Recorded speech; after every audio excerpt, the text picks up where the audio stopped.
गुरुजी पहले आप ही बता दीजिए अनन्य भगत कौन होता है। बोले बेटा शास्त्रों के अनुसार न अन्य इति अनन्य, जो एक आश्रय को छोड़कर किसी अन्य आश्रय को न पकड़े, अन्य आश्रयों का सर्वथा त्याग ही अनन्य, इसको अनन्य भक्त कहते। बोले गुरुजी इतनी कठिन भाषा तो हम समझे नहीं, थोड़ा सरल भाषा में बताइए।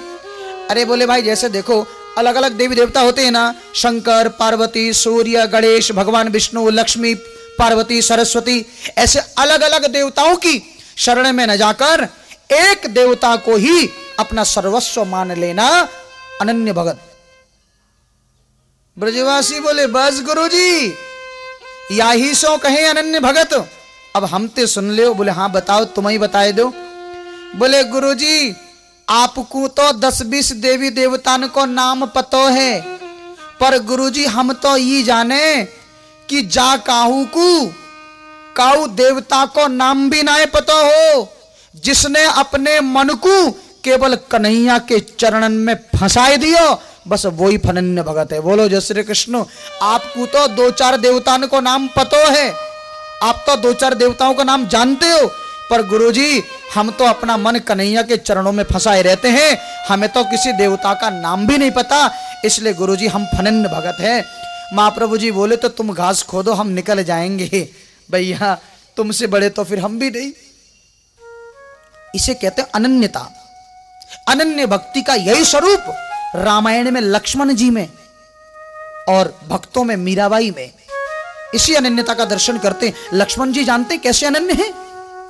बचपन में जब बाल क्रीड़ा करने जाते थे ना सरजू के किनारे, तो उस समय भगवान श्री राम जब चारों भाइयों के साथ खड़े होते तो श्री राम ने कहा देखो हम 4 भाई हैं, और क्योंकि खेल में 2 पार्टी जरूरी है ना, एक मेरी तरफ एक सामने, तो बताओ सामने की पार्टी में कौन। लक्ष्मण जी बोले भैया भैया। बोले क्या भैया, आप निर्णय बाद में लेना, पहले मेरी सुन लीजिए। हाँ बोलो। बोले भैया सामने की पार्टी में कोई भी हो पर मैं आपको नहीं छोड़ूंगा।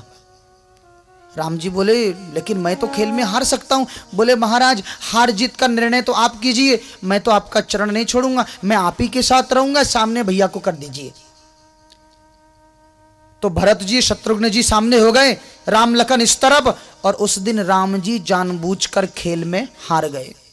अब तो सरजू के किनारे भरत भैया की जय हो, भरत भैया की जय हो, पूरा सरजू का तट भरत के जयकारे से गूंज उठा। तो राम जी तनिक मंद मंद मुस्कुरा रहे हैं लक्ष्मण जी को देख के, तो वो देख रहे कि लक्ष्मण जी भी मुस्कुरा रहे हैं और वो भी जयकारा लगा रहे हैं भरत भैया की जय हो। अगले दिन फिर राम जी बोले भरत लक्ष्मण आज बताओ तुम आज किसके पक्ष में रहोगे। बोले भैया जिसे हार का दुख होता है ना उसी को जीत की खुशी होती है भैया। न मुझे हार का दुख है न जीत की खुशी है, मुझे तो एक ही खुशी है कि मैं प्रभु श्री राम के साथ खड़ा हूं। इसलिए भैया ये हार जीत मुझे नहीं चाहिए, बस मुझे आप कभी छोड़ना नहीं।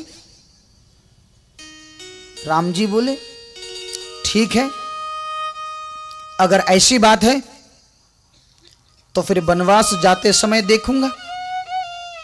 और वनवास जाते समय भगवान श्री राम ने लक्ष्मण को सुमित्रा के पास भेजा।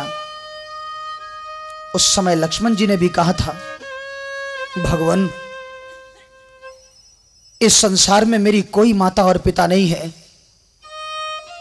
राम जी बोले तुम अपनी माता जी से पूछ कर आओ, आज्ञा लेकर आओ, जाओ मां को कह कर आओ, आज्ञा लेकर नहीं कह कर आओ कि तुम जा रहे हो।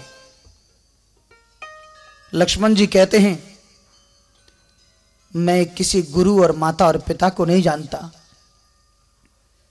कि गुरु पितु मातु न जानऊ काहू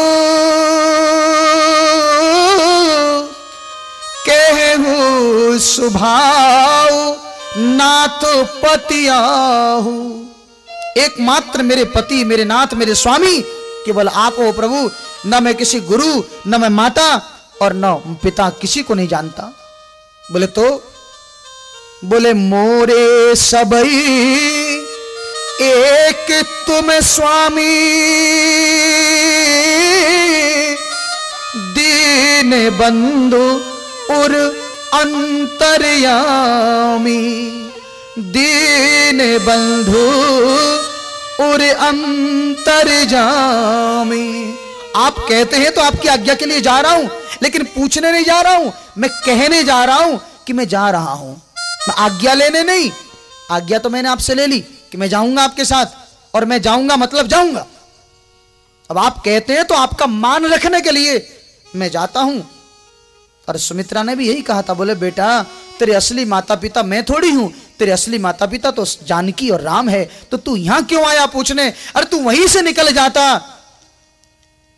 तो मुझे खुशी होती। मेरे लाल, जिसका बेटा प्रभु श्री राम के चरणों का अनुगामी हो, असल में वही तो पुत्रवती है। आज मैं संसार के सामने सीना तान कर कहूंगी कि पुत्रवती जुवती जग सोई,